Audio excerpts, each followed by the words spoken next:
Perno Bilagi.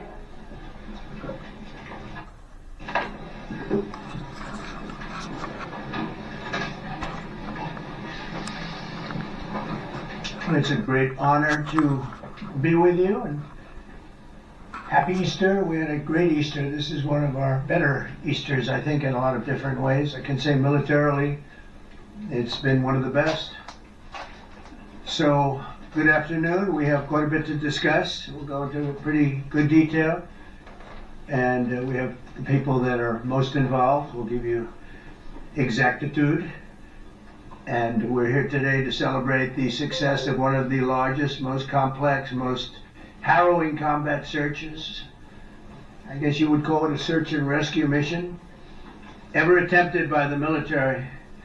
Generally, when planes are knocked down in war, especially when you're fighting a strong group, an evil group, you can't really do this because you send in 200 men to pick up one. And it's something that's usually not attempted as much as you want to attempt. And bad things happen to that one or two. And in this case, we did two, and it might not have been attempted before. But we did. And we had great talent. We got a little luck, too, I would say. And we were helped by a lot of people, a lot of great people. And it was an honor to be involved with it. It's very historic. This is a rescue that's very historic. It'll go down in the books. Late Thursday night, an American F-15 fighter jet went down deep inside enemy territory in Iran while participating in Operation Epic Fury, where we're doing unbelievably well, well at a level that nobody's ever seen before. The entire country can be taken out in one night, and that night might be tomorrow night. Both members of the crew ejected from the aircraft and landed alive. On Iranian soil, I immediately was asked to make a decision. I ordered the U.S. Armed Forces to do whatever was necessary to bring our brave warriors back home. A risky decision, because we could have ended up with 100 dead as opposed to one or two. It's a hard decision to make. But in the United States military, we leave no American behind. We don't do it. Within hours, our armed forces deployed 21 military aircraft into hostile airspace, many flying at very low altitude, being shot by bullets. You bring rifles into play when you're going that low. There are also certain advantages. And in broad daylight over Iran for 7 hours, at times facing very, very heavy enemy fire. We have a helicopter that's got a lot of bullets in it. It's amazing.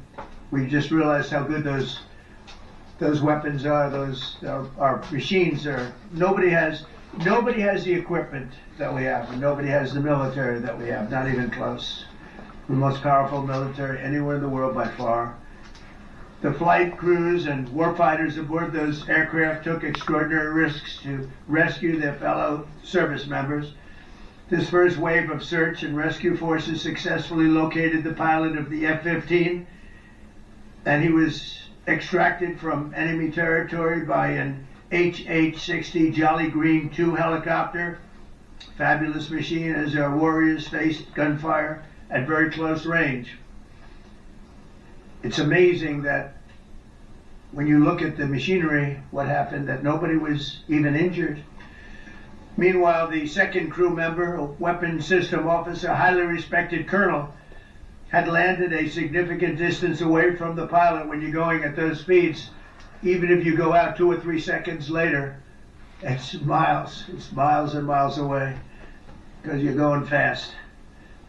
He was injured quite badly and stranded in an area teeming with terrorists from the Islamic Revolutionary Guard Corps rough group, as well as besieged militia and local authorities. Many, on top of everything else, they told the communities actually within inside of Iran, the people of Iran, they were given a tremendous incentive to find this pilot. Despite the peril, the officer followed his training and climbed into the treacherous mountain terrain and started climbing toward a higher altitude, something they were trained to do in order to evade capture. They want to always go as far away from the site of the shoot down. You want to go as far away because they all head right to that site. You want to be as far away as you can. And he was injured, and he was an amazing, amazing thing. He scaled cliff faces, bleeding rather profusely, treated his own wounds, and contacted American forces to transmit his location. They have a very sophisticated beeper type apparatus that is on them at all times. And when they go out on these missions, they make sure they have lots of battery space and they're in good shape. And this one worked really well, amazingly, saved his life. We immediately mobilized a massive operation to retrieve him from the mountain holdout, and he kept going higher and higher. The mountain kept getting rougher and rougher and really very, very hard to find. This second rescue mission involved 155 aircraft, including 4 bombers, 64 fighters, 48 refueling tankers, 13 rescue aircraft, and more. We were bringing them all over, and a lot of it was subterfuge. We wanted to have them think he was in a different location because they had a vast military force out there. Thousands of people were looking. So we wanted them to look in different areas, so we were scattered all over like we were right on top of them. We had 7 different locations where they thought, and they were very confused. They said, well, wait a minute, they've got groups here, they've got groups there. It's an amazing thing. I was listening to these great people, these great generals. General Raisin Kane was amazing, and Pete Hegseth was amazing, but I listened to the whole thing. It was pretty amazing. So that all these different sites where everybody thought he was located, we think we have him over there because they have 9 planes circling a little area that's 25 miles down the coast.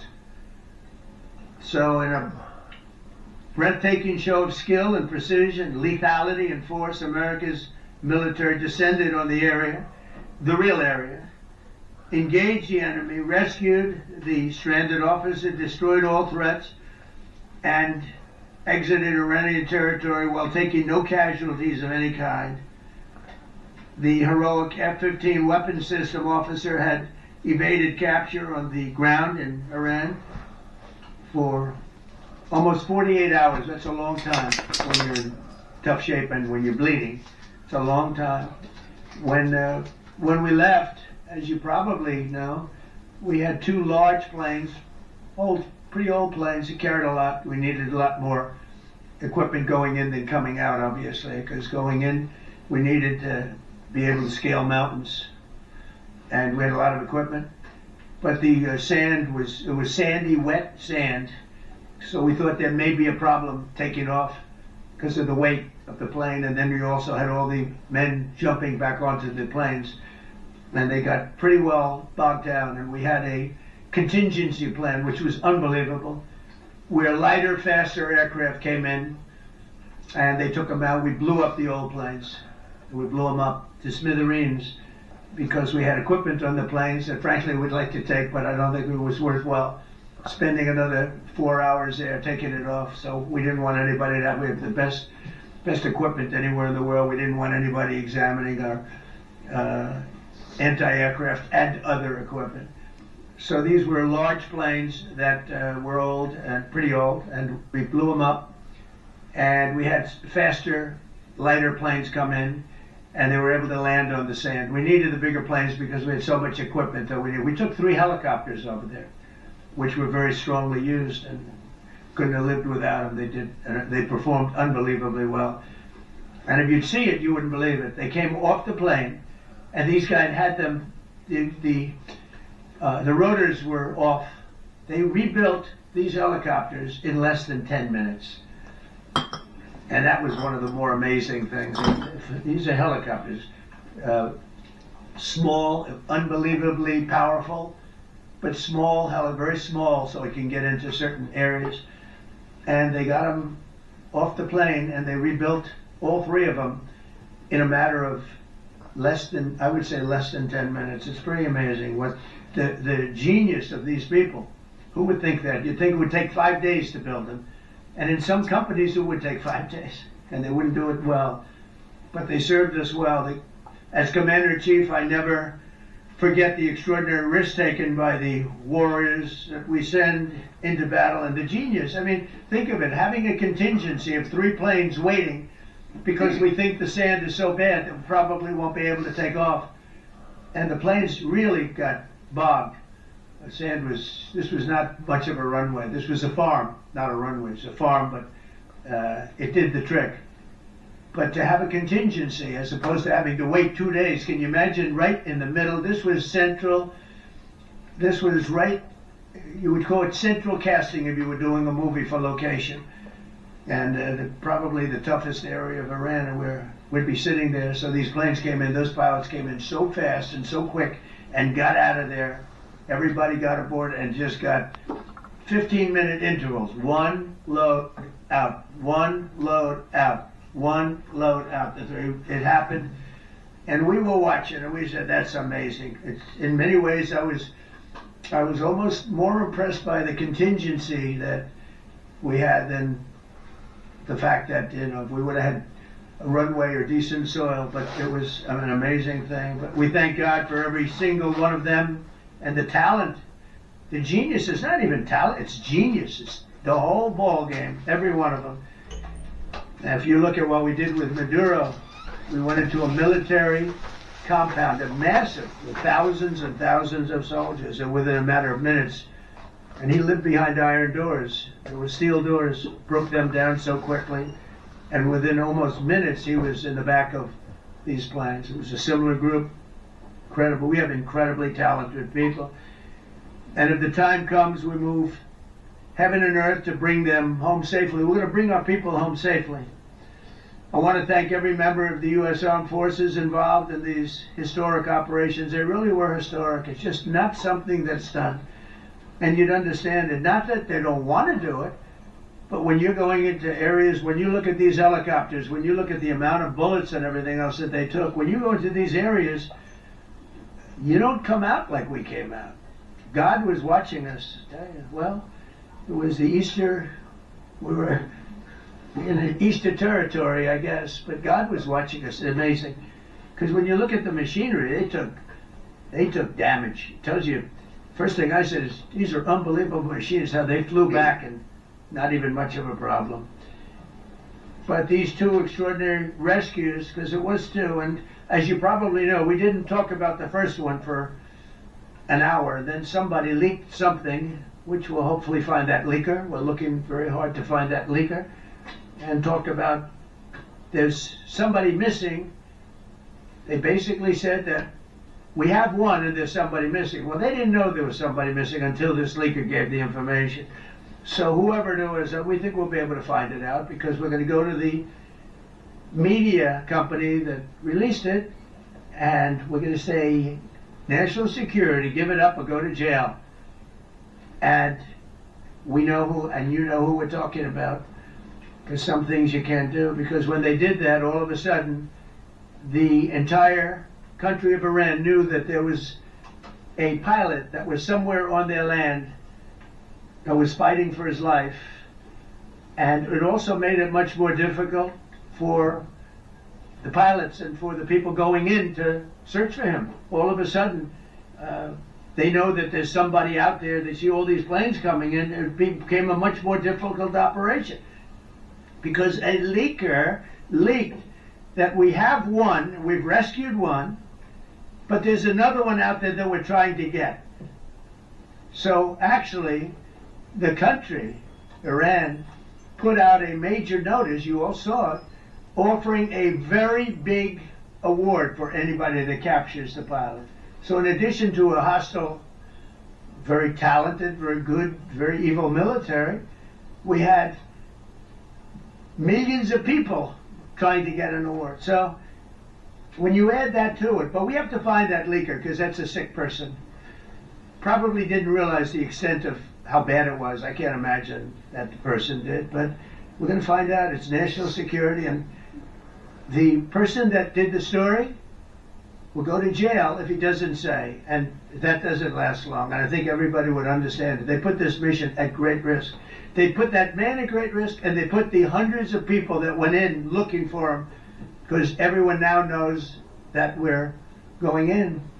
Over the past 37 days, America's armed forces have carried out more than 10,000 combat flights over Iran, unheard of, striking more than 13,000 targets. The F-15 we lost last week was the first manned aircraft downed by the enemy in this entire operation, with thousands and thousands of flights. They got lucky. It was a lucky hit. You know, eventually you get lucky. But we got lucky too, because we got both of them back.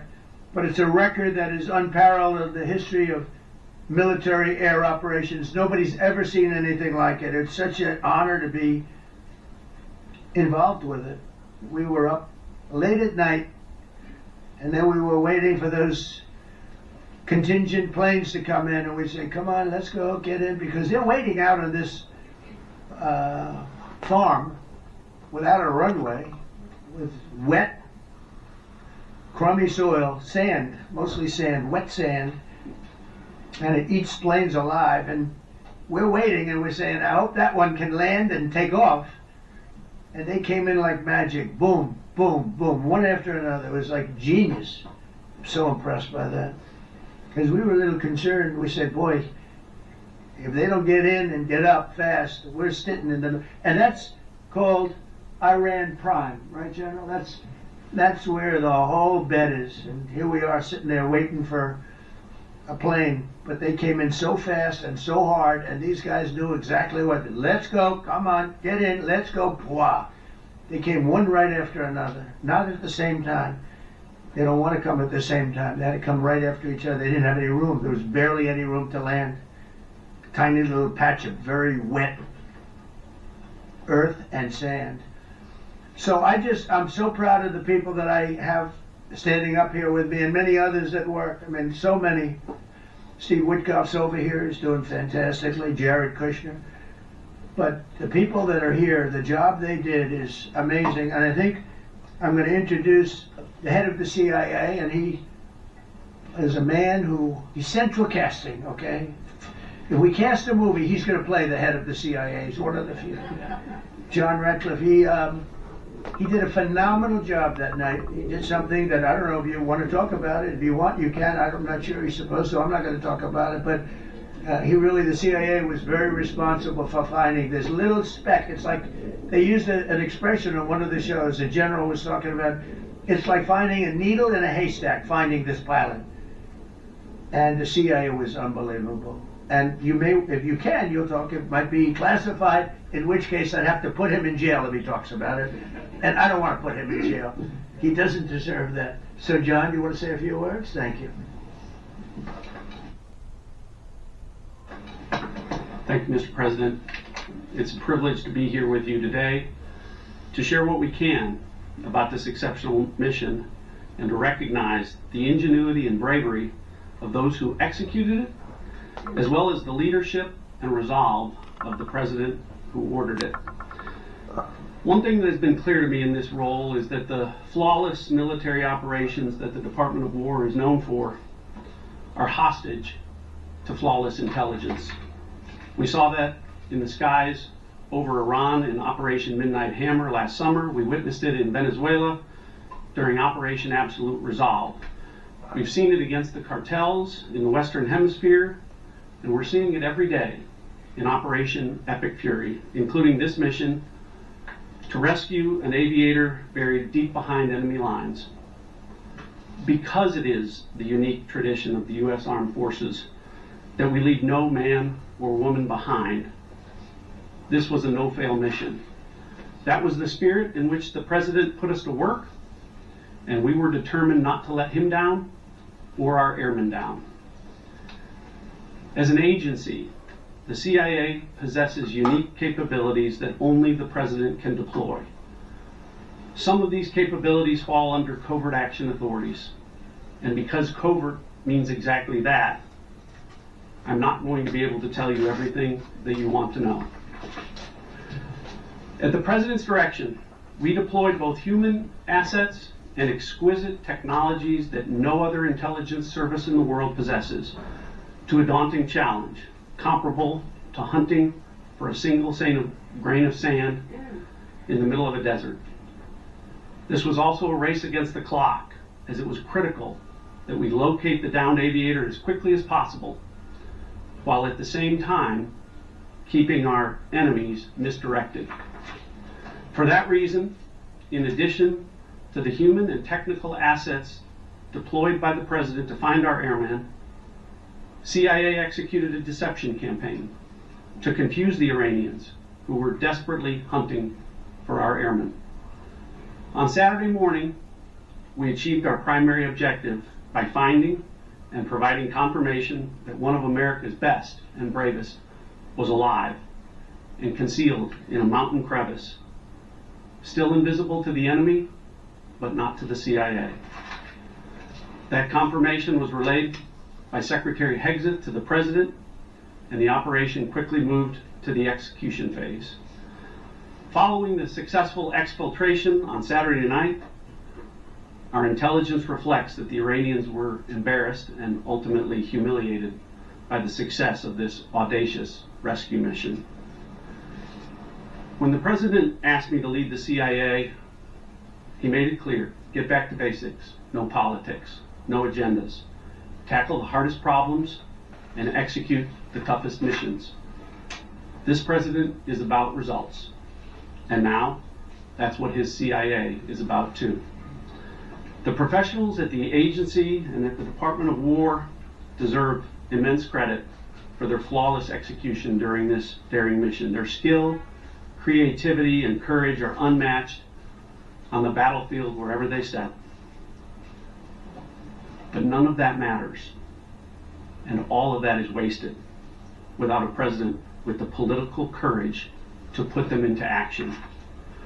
Mr. President, I've had the privilege of seeing you act with political courage in the best interest of the United States up close on a daily basis, and I'm grateful that this successful mission has given the American people a window into that as well. The Secretary and Chairman will tell you that our service members' confidence is boosted by a Commander-in-Chief who has their back the same way they have yours. And I know that the confidence of CIA's officers is boosted by the knowledge that their work is informing a president who's not afraid to make the hardest decisions when the stakes are highest. And to the American people, your confidence should be boosted by knowing that the security of the nation is in the hands of a president who's willing to take on problems that have confounded both sides of the political aisle for nearly half a century. It is an honor to serve under a leader who just proved that you can believe him when he says, no matter what, we will leave no one behind. We will come for you. Thank you. Absolutely brilliant.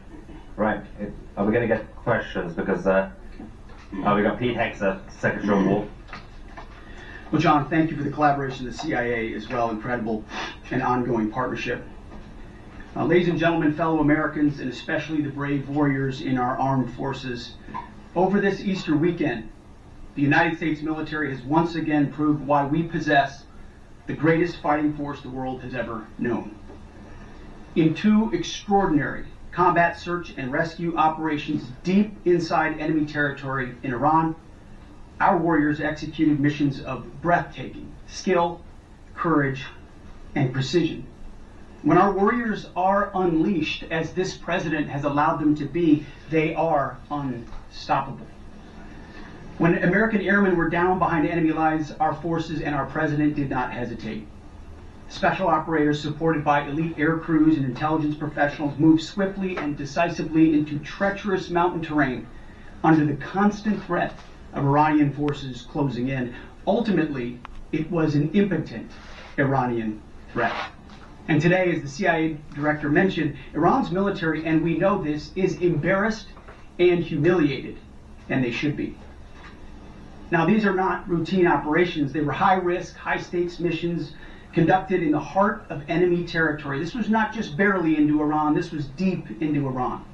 involving coordinated strikes to suppress threats, deception tactics to protect our teams, and full synchronization across air, ground, and special operations. The Iranians are still asking themselves right now, how did the Americans do this?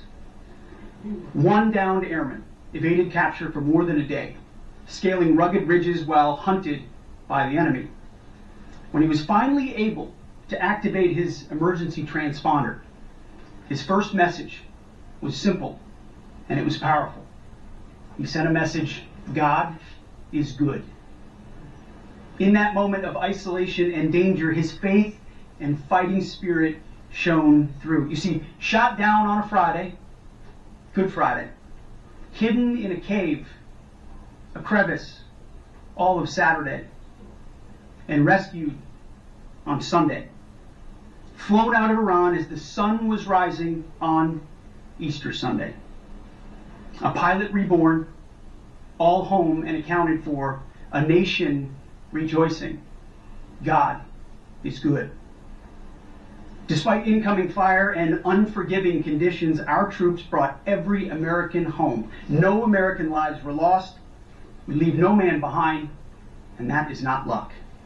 It's the result of unmatched training, superior technology, an unbreakable warrior ethos, and sheer American grit.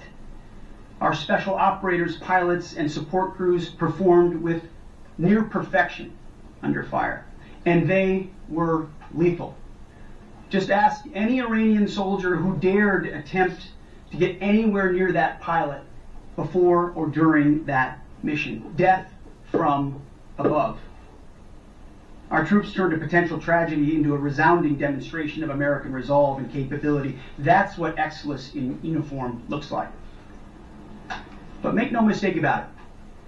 None of this would have been possible without the courageous leadership and ironclad determination of President Donald J. Trump.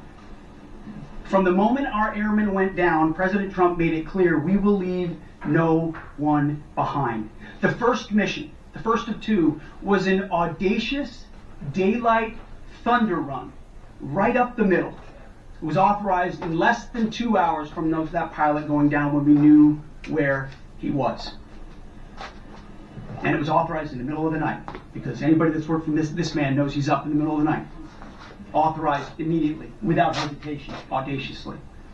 The second mission, as soon as we knew where that pilot was, and John was certainly helpful in that, also executed immediately. You know, I looked up at my screen when the final mission was complete inside our SCIF, our secure facility. And we have a running VTC, a running coordination cell. And the top of it read 45 minutes and 45 hours and 56 minutes. For 45 hours and 56 minutes, we held that call open for coordination. From the moment our pilots went down, our mission was unblinking. The call never dropped, the meeting never stopped, the planning never ceased. The president demanded rapid, decisive action. He backed our military with the full weight of his resolve, refusing to let enemy propaganda or tactical setbacks deter us. His leadership ensured that every lethal and non-lethal resource was brought to bear, that our forces had the authorities and the support they needed to succeed. When the president says he has the backs of our warfighters, he means it. And it means a great deal, and it's a big difference on the battlefield. President Trump understands that peace through strength is not a slogan. It is a doctrine that saves American lives. His unwavering commitment to rebuilding our military and restoring the warrior spirit has paid dividends in missions just like this one. Under his command, America projects power with confidence and brings our people home with victory. And that continues today, by the way. Per the president's direction, today will be the largest volume of strikes since day one of this operation. Tomorrow, even more than today. And then Iran has a choice. Choose wisely, because this president does not play around. You can ask Soleimani, you can ask Maduro, you can ask Khomeini. To those heroes who planned and executed these rescues, your nation stands in awe. I stand in awe. The chairman stands in awe. We all stand in awe of your professionalism and bravery. We serve for you. You embody the very best of America. To the rescued airmen and their families, welcome home. Your courage and endurance, the quiet declaration of faith amid the storm, inspires us all. God is good every day. And to our adversaries watching from Tehran, let this be a clear message. The United States military will go anywhere, at any time, to protect our own and complete the mission. We execute with precision. We control the skies. You see, we flew for 7 hours in daylight over Iran to get the first pilot. And we flew 7 hours in the middle of the night to get the second.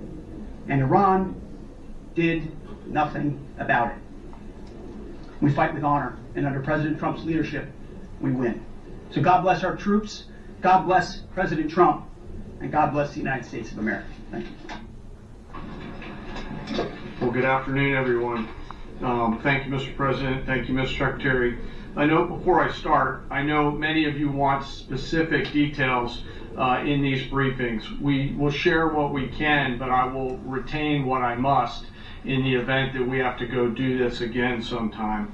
And I cannot stress the importance, as the President said, around operational security. The Secretary and I will do a more detailed briefing tomorrow morning, and we look forward to sharing the details that we can. On Thursday, 2 April at 10:10 p.m. Eastern Time, 4:40 in the morning, local Iran time, the Joint Personnel Recovery Center, which handles the Central Command area of responsibility, declared an isolated personnel recovery event for U.S. Air Force F-15E Strike Eagle, call sign Dude 44, which was down in hostile Iranian territory. The pilot and weapons system officer had both safely ejected and were isolated behind enemy lines. Following confirmation of active rescue beacons and on the direction of the Secretary and by order of the President, a rescue operation was launched with the stated purpose of bringing both Americans home safely. As the Secretary said, several hours later on the morning after positively locating the front seater, call sign Dude 44 Alpha, and aware of an aggressive ongoing search by the enemy, a U.S. Central Command plan was approved by the Secretary and the President. Shortly thereafter, a U.S. Air Force Combat Search and Rescue Task Force, comprised of A-10 Warthogs in their Sandy role, and I'll describe what that is in a minute, HC-130 Combat King IIs, HH-60 Jolly Green II helicopters, and Air Force Special Warfare Airmen, a package comprised of combat rescue officers and pararescueman operators, audaciously penetrated enemy territory in broad daylight to find, fix, and recover Dude 44 Alpha from behind enemy lines.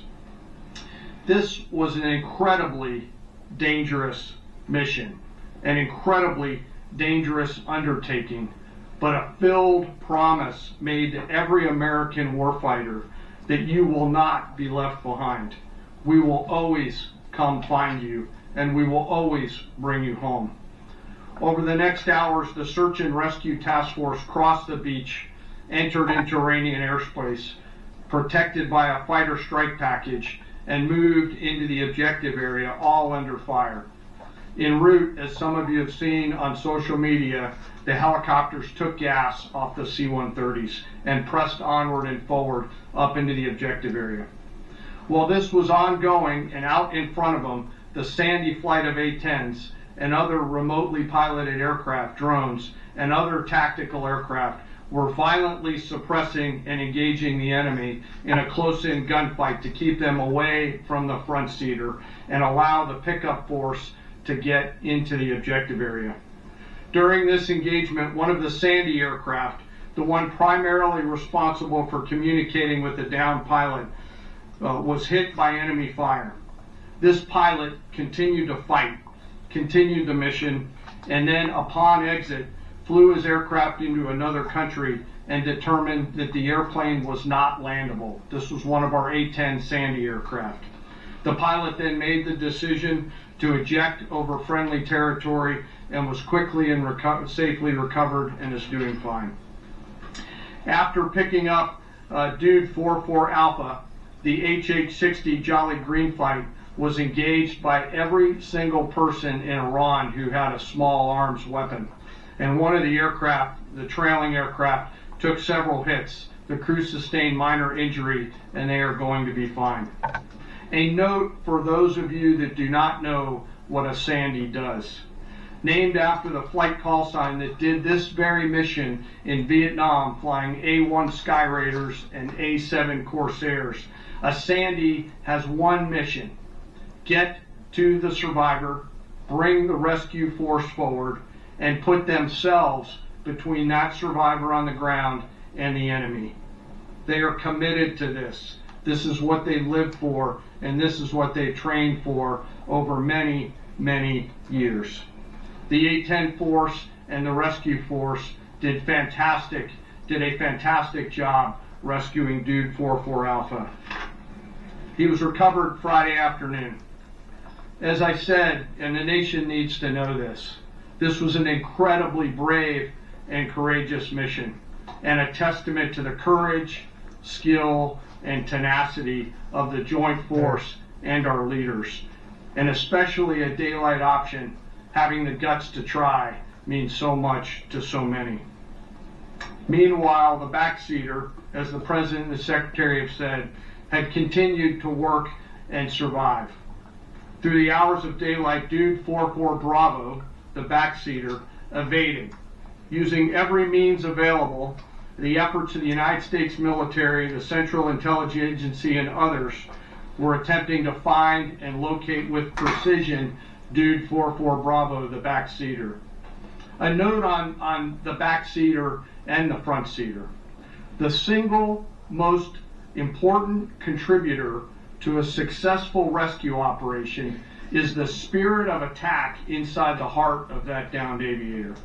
Their will to survive, their will to evade, their will to recover is everything.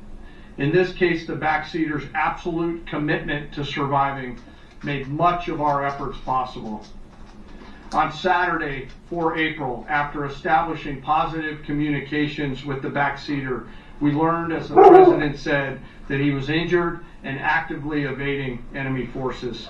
And thanks to our interagency partners, we were able to get eyes on his location and positively ID him.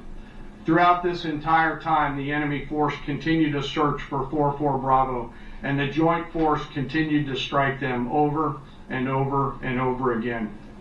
Fighting off marginal weather in Iran and the enemy search for a second time on Saturday, at the recommendation of the CENTCOM commander and at the approval of the Secretary and the President, we launched a rescue task force to recover Dude 44 Bravo. Again, this came to the President and the Secretary for approval, this time with a much larger force package based on the time that the enemy had to prepare to find 44 Bravo. Again, this force was protected by A-10 Warthogs using the Sandy call sign. And this force had one single mission: do everything they can to bring an American home.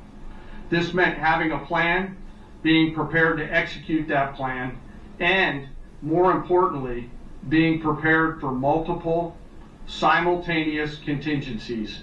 And because of this force's professionalism, grit, and determination, fight off two enemies at the same time: the enemy searching for 44 Bravo and contingencies, which anyone who has done these types of missions knows we run into every single time. The force fought off both of those enemies incredibly well. During the period of darkness on Saturday, and as the Secretary said, into Easter Sunday and into the daylight, the force fought its way in and rescued Dude 44 Bravo. They were protected overhead by an air armada, including tactical drones, strike aircraft, and others. The force fought through multiple simultaneous contingencies, something no other nation, no other military can do, and safely returned Dude 44 Bravo, the backseater, home, and all other Americans home as well. At midnight 12 local Eastern time, Easter Sunday, more than 50 hours after the start of this operation, the joint personnel Recovery Center declared Dude 44 Bravo, both the front and back seater, returned to friendly territory. The courage demonstrated by both the pilot and the weapons system officer while isolated and them invading the enemy cannot be overstated. Their grit and warfighting tenacity is a direct result of the absolute trust they have in our rescue forces, their training, and their will to survive and return. They always knew that we would be ordered to go get them, and they always knew that we would be coming to get them. These two operations reflect our nation's most sacred obligation to our military service members. We leave no one behind, bless you. It also perfectly captures the first truth of our special operations forces, that people are more important than hardware. That is the standard we live by, and the rescue forces that execute these missions operate under a clear motto: these things we do that others may live. Their actions were a direct embodiment of that commitment to others, and I could not be more proud of each and every one of them today. As the Secretary said to our enemies, this operation serves as a clear reminder of the capability and will of America's joint force. The United States of America will recover our warfighters anywhere in the world, under any conditions, when we want to. We will always bring overwhelming skill and firepower. To every member of the Joint Force, our interagency partners, the leadership at CENTCOM, and our leaders at the department and above, thank you. I'm proud of each and every one of you, and thankful to our deployed forces and their families. And lastly, and most importantly, to Dude 44, welcome home. Job well done. Thank you. Okay, a couple of very important things. We're going to pause this for a second. I know he's going to take questions, but that's going to go for another few hours. The IRS media have now said that President Trump has also